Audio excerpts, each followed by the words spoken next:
To give our audience some sense of the scale of your ban, so TikTok, I don't believe you had a TikTok account.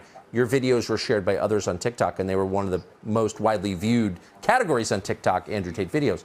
TikTok apparently has banned any video of you, not just ones you release, but ones in which you appear. So this is really a reaction without precedent. This wasn't done to the ISIS beheading videos, what they've done to you. So I just want to press you a little bit more on motive. We're both speculating, but it's really interesting. What about the message that you just articulated is so threatening to the people who banned you? Well, I think that, and this is the true shame of it, and I want to make this very clear as a matter of public record, I have no interest in going to war with social media companies.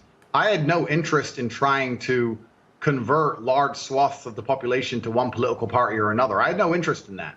All I was doing was speaking from my personal experience about the difficulties of growing up as a man and how to get the best possible life experience as a man in the world today. And when you do that, you, unfortunately for them, you must teach people to resist the slave mind and to think for themselves and develop character and to learn how to stand up and do the right thing, even if it's difficult, and to not blindly accept programming and to not be physically weak and to not be mentally weak. And what you're doing is, I guess what I'm doing is I'm creating people, I'm creating millions and millions of young men who simply won't listen to lies or swallow the garbage they're trying to feed them. And they see me as another way out. They look at a YouTube feed and they see all the videos they're supposed to like. They don't like any of them, and I don't blame them. They see me and they're finally like, wow, somebody who's aspirational, somebody who's living the life I want to live. I want to be like this guy.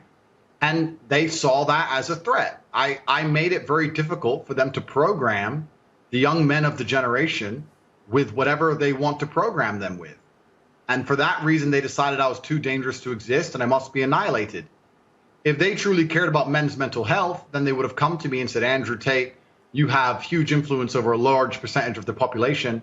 We're unhappy with certain elements of your messaging. Perhaps it needs curation, perhaps it needs editing.